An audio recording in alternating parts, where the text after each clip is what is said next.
तो guys you are very warm welcome to our channel Love Story Teller. और आज मैं आपके साथ फोर्स्ड अरेंज मैरिज का नेक्स्ट पार्ट लेके आए। चलिए उसे शुरू करते हैं। और गाइस इससे पहले मैंने इसका एक पार्ट नंबर 3 आप लोगों के साथ शेयर कर दिया है, तो पहले आप उसे सुनिए तभी आपको ये वाला पार्ट समझ में आएगा। और चलिए आज के पार्ट को हम शुरू करते हैं। जैसे कि आपने पिछले पार्ट में देखा था कि लवांशी और विभूषण ने अपनी फर्स्ट नाइट वेडिंग नाइट अच्छे से सेलिब्रेट कर ली थी, जिसमें उन्होंने 5 राउंड ऑफ 6 किया था। और यहाँ पर जो था उन लोगों के इतने ज़्यादा रोमांस के बाद उन दोनों की हालत खस्ता थी। वांगजी जो कि विंग के साइड में बहुत ज़्यादा सो रहा था साउंडलेसली, यहाँ पर विंग उतना ही साउंडली सो रहा था, क्योंकि यहाँ पर विंग जो था वो बहुत बुरी तरह से थक गया था। उसके पैर, उसको एक उंगली तक वो अपनी उठा सके इतनी हिम्मत नहीं थी। और उसकी पूरी बॉडी अब दर्द कर रही थी, क्योंकि जब हम गर्म होते हैं ना तो हमारी बॉडी बहुत एनर्जेटिक होती है और हम जोश जोश में बहुत सारे ऐसे काम कर डालते हैं जिसे जब हमारी बॉडी जब ठंडी हो जाती है, जब एक लहर हमारी बॉडी में से निकल जाती है, तो उसके बाद हमें पता चलता है कि हमने कितनी घमासान चीज़ें कर डाली थी। और दोनों के साथ सेम था। दोनों अब घोड़े बेच के सो रहे थे और दोनों अगली दोपहर 12 बजे तक बिल्कुल नहीं उठते हैं। दोनों बिल्कुल बेहोशी की नींद सो रहे थे। यहाँ पर शिचन भी लेट उठे थे और अंकल चिरन जो कि पूरी रात मेडिटेट कर करके खुद को संभाल रहे थे, वो भी लेट उठे थे। यहाँ पर शिचन और चिरन जो है ब्रेकफास्ट के लिए आ जाते हैं। ब्रेकफास्ट क्या था, उनका ब्रंच ही चल रहा था, लंच प्लस और उनका ब्रेकफास्ट दोनों मिलाकर वो ब्रंच कर रहे थे। तो यहाँ पर चिरन कहते हैं कि वांगजी और विंग को उठा देना चाहिए। यहाँ पर शिचन के कान लाल थे और वो कहते हैं अंकल मैं सोच रहा हूँ कि उन्हें थोड़ी देर और आराम करने दीजिए ताकि वो लोग कल की थकान मिटा सकें। अंकल, चिरन और शिचन दोनों के ही कान लाल थे और दोनों ही कुछ बोल नहीं पा रहे थे, क्योंकि दोनों ने ही रात में सभी तरीके की आवाज़ें सुनी थी। यहाँ शूशी घर में बैठे बैठे सोच रहा था कि शिट, उसे उन दोनों ने क्यों भगा दिया।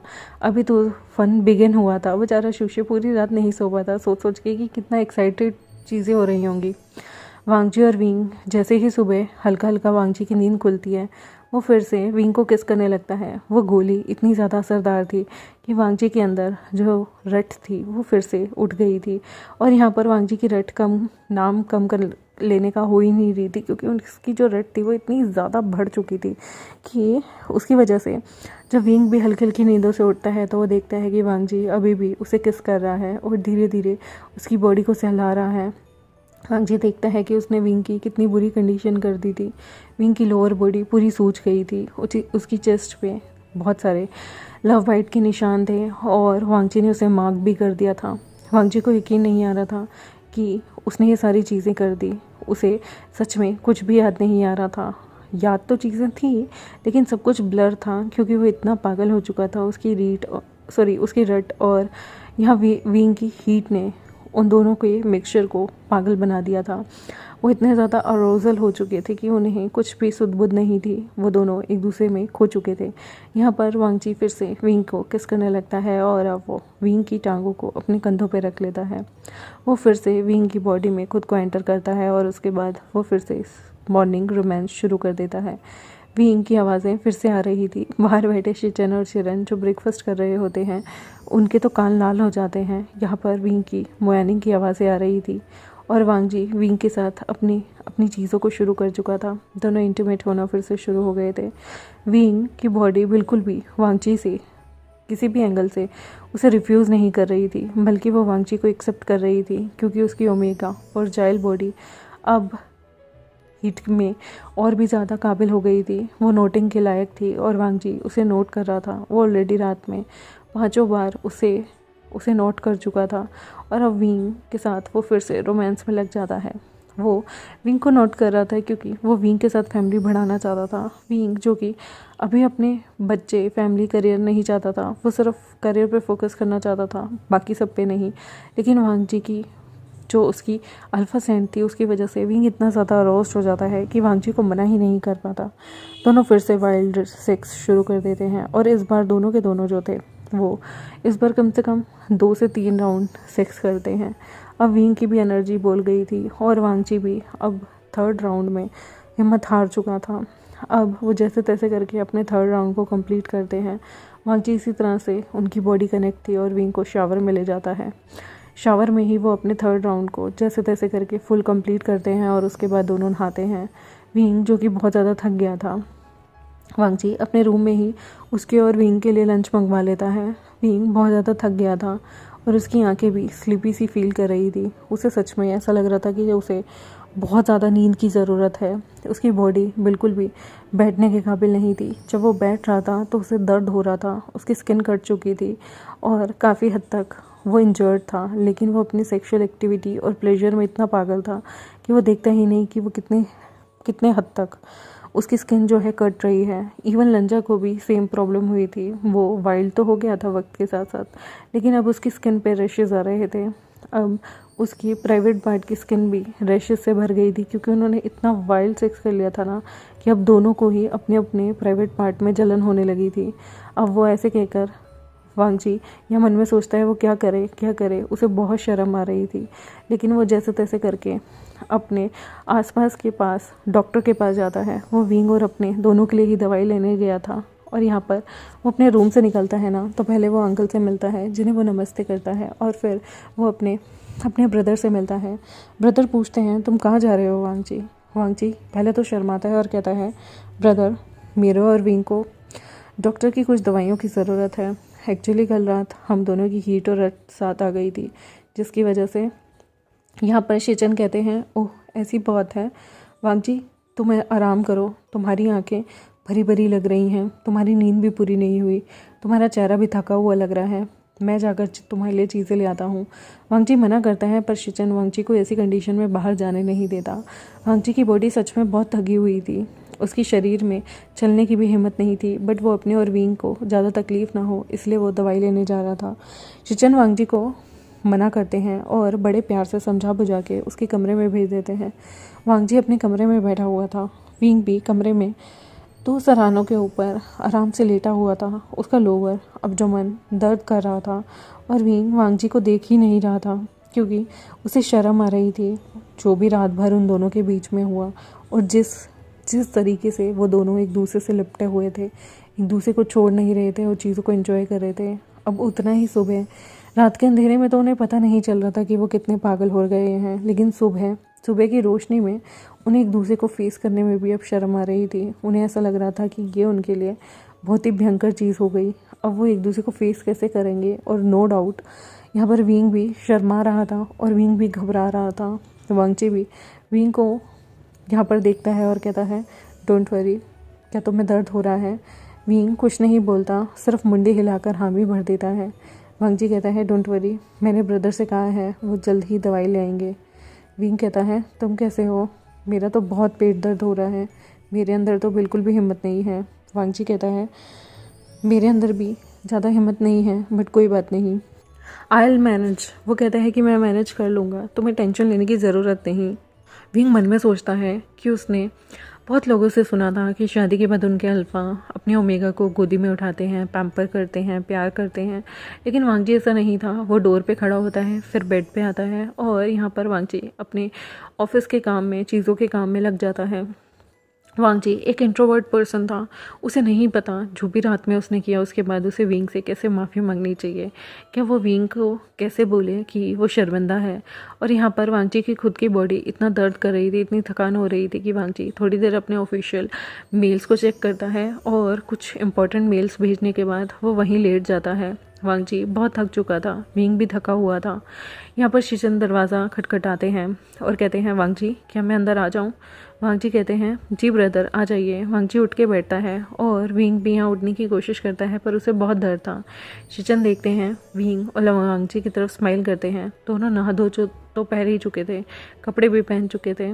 वो यहाँ पर विंग और वांगजी दोनों के लिए ही अलग अलग दवाइयाँ लेके आए थे। वो वांगजी को वो दवाई देते हैं और विंग को भी देते हैं। विंग को यहाँ इतना अच्छा लगता है कि उसके ये जो ब्रदर हैं कितने ज़्यादा काइंड हैं। आई मीन उसके ब्रदर इन लॉ उसके लिए दवाई लेके आए हैं, ये जानते हुए भी कि वो चीज़ें लंजा ने मंगवाई थी, लेकिन उसके ब्रदर इन लॉ का गेस्चर बहुत अच्छा था। उन्होंने विंग के पास आकर विंग से पूछा कि वो ठीक है या नहीं। विंग एक अलग सी सैड सी स्माइल देकर कहता है मैं ठीक हूँ। यहाँ पर वो विंग को बड़े ही प्यार से उठाकर बैठाते हैं, क्योंकि वांगजी में बिल्कुल भी ताकत नहीं थी, और वो विंग को पानी पूछते हैं। यहाँ पर विंग उन्हीं की तरफ देख रहा था। ये देखकर वांगजी को बहुत जलन हो रही थी कि जिस ओमेगा को रात भर उसने बहुत अच्छे से पैम्पर किया है, बहुत अच्छे से वाइल्ड सेक्स किया है, वो यहाँ पर उसे देखकर नहीं मुस्कुराया बल्कि उसके भाई को देख के मुस्कुराया है। वांगजी को गुस्सा आ रहा था। विंग विंग यहाँ पर शिचन से पानी पीता है और उसके बाद शिचन यहाँ पर उसे आराम करने के लिए बोल देते हैं और वो गेट को बंद करके चले जाते हैं। यहाँ पर वांगजी और विंग बड़ी ऑकवर्ड सिचुएशन में थे।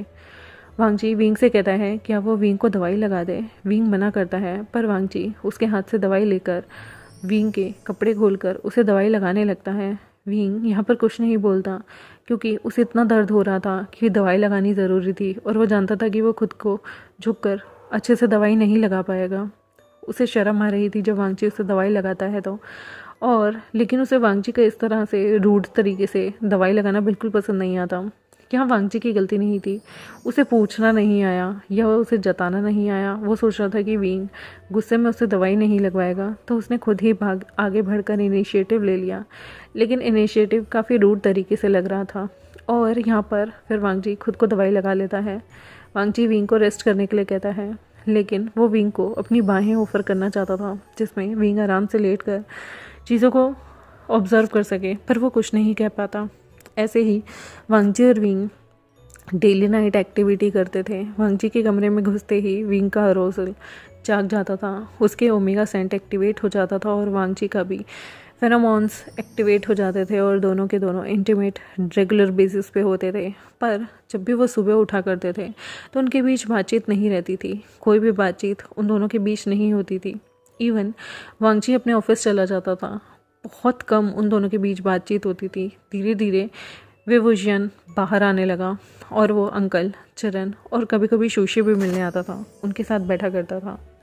विभूषण और फर्स्ट नाइट तो उनकी बहुत घातक रही, लेकिन बाकी टाइम में वो अपने मॉर्निंग पे कंट्रोल बहुत मुश्किल से कर पाता था, जिसकी वजह से चरण आखिरकार वांगजी को कह देते हैं कि उन दोनों को अब एक अलग हाउस में रहना चाहिए। वांगजी अपने अंकल को छोड़ने के लिए तैयार नहीं था, बट वो जानता था कि अगर इस तरह से वो दोनों एक दूसरे के साथ इंटीमेट होंगे और लोग बाग उनकी आवाज़ों को सुन लेंगे तो वो अच्छा नहीं लगेगा।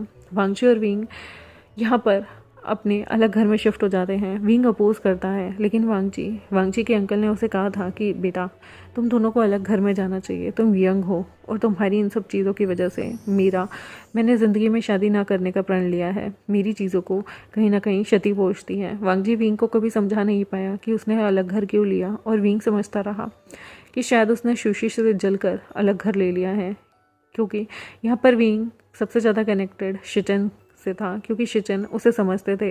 वांगजी जो चीज़ें नहीं बोल पाता था, शिचन यहाँ पर विंग की बहुत चीज़ों में हेल्प करते थे। काम कैसे करना है, किस तरह से खाना बनाना है, घर को कैसे मैनेज करना है। इवन कभी कभी ऑफिस से जल्दी आकर शिचन यहाँ पर विंग का हाथ भी बटा दिया करते थे। वो विंग को वांगजी की समझने में मदद भी कर रहे थे और विंग यहाँ पर मन ही मन सोच रहा था कि एक तो उसका शादी के बाद दोस्त बना था, वो भी छीन लिया गया। वांगजी को जंगछाओ या किसी का भी घर में आना पसंद नहीं था, तो विंग किसी को भी घर नहीं बुलाता था। विंग को भी ज़्यादा घर जाने का मौका नहीं मिलता था, क्योंकि वांगजी के लिए सारे काम विंग को ही करने पड़ते थे, इसलिए वो ज़्यादा घर भी नहीं जा सकता था। विंग को अब उसकी लाइफ हेल लगने लगी थी और इसी बीच विंग के साथ एक दिन एक अजीब सी बात हो जाती है। विंग को सब कुछ खाना अच्छा नहीं लग रहा था। सुबह से शाम हो गई थी, ना ही उसे भूख लग रही थी ना ही प्यास, उल्टा उसे इतनी ज़्यादा गैस बन रही थी कि वो बार बार उल्टियाँ कर रहा था। उसका सिर चकरा रहा था और उसे ऐसा लग रहा था जैसे मानो उसका सिर फट ही जाएगा। उसे बहुत गुस्सा आ रहा था कि आखिर उसकी बॉडी में ऐसा क्या हुआ है। उसने तो कुछ बाहर का भी नहीं खाया। लंजा को बाहर का खाना इतना पसंद नहीं है, वो विंग के हाथों का या फिर उनकी मेड के हाथों का खाना बनाता है। विंग अक्सर मेड्स को इंस्ट्रक्शन दे दिया करता था कि क्या चीज़ कैसे करनी है। यहाँ पर उनके लिए एक मेड लगी हुई थी, वो विंग के साथ मिलके घर के सारे काम किया करती थी। विंग उसे ही थोड़ी बहुत बातें करता था, लेकिन वो मेड बाहर से आई हुई थी, वो विंग की भाषा नहीं जानती थी, वो एक बीटा थी, जिसकी वजह से उसका थोड़ा सा क्रूरल स्वभाव था। विंग बहुत लोनली फील करता था। विंग तब खुश होता था जब शिचन और चरण उनसे मिलने आया करते थे, बट विंग जानता था कि अगर वांगजी ये चीज़ देखेगा तो वांगजी को कभी भी पसंद नहीं आएगी। विंग मन ही मन कभी वांगजी को बता ही नहीं पाया कि उसे बातें करना बहुत पसंद है, बाहर घूमना बहुत पसंद है, तरह तरह के चिली फूड खाना बहुत पसंद है। उनके घर में एक वही सादा सा फीका सा खाना बनता था जैसा कि वांगजी चाहता था। विंग अपने में कभी कभी छुपके से चिली डाल लिया करता था, लेकिन वांगजी उसे अक्सर डांट दिया करता था क्योंकि जब भी वो किस करते थे तो वांगजी को विंग के होठों की वजह से थोड़ी सी मिर्ची लगने लगती थी। विंग की यहाँ पर खाना भी अलग हो गया था, बात करने को भी कोई नहीं, और दिन प्रतिदिन विंग बहुत ज़्यादा इरिटेट होता जा रहा था। काफ़ी टाइम बाद विंग की तबीयत ख़राब होने लगी, विंग को उल्टियाँ लगने लगी, लेकिन वो सुबह सुबह उठकर उल्टी जाता और फिर काम करता। दिन भर थकने के बाद वो आराम करना चाहता, लेकिन उसके पेट में थोड़ा सा दर्द होता था। विंग को समझ नहीं आ रहा था वो क्या करे, लेकिन एक दिन फाइनली वो खाना बनाते बनाते किचन में बेहोश हो जाता है और वांगजी जो कि वहाँ पर विंग विंग करते आता है कि क्या खाना बन गया। वो देखता है कि मेड जो है विंग को पकड़े हुए है और मेड कहती है, सर कुछ हो गया है इन्हें, मिस लेन यहाँ पर बहुत बुरी तरह से गिर चुकी हैं, पता नहीं क्या हुआ, ये खाना बनाते बनाते बेहोश हो गई। वांगजी पैनिक हो जाता है। वांगजी यहाँ पर विंग को लेकर फटाफट से हॉस्पिटल भागता है। जब वो हॉस्पिटल जाता है तो वहाँ पर विंग बहुत ही ज़्यादा बेहोश था और नींद में कुछ बड़बड़ा रहा था। वांगजी को समझ में नहीं आया उसने क्या बड़बड़ाया, लेकिन जब हॉस्पिटल पहुँच के विंग का चेकअप हुआ तो जो चीज़ वांगजी के सामने आई वो बहुत शॉकिंग थी। वांगजी को यकीन नहीं हुआ कि ये चीज़ सच में उसके साथ हो रही है। और यहाँ पर डॉक्टर वांगजी को बताता है कि विंग प्रेग्नेंट है। यहाँ पर वांगजी बहुत खुश था, उसकी खुशी के ठिकाने नहीं थे।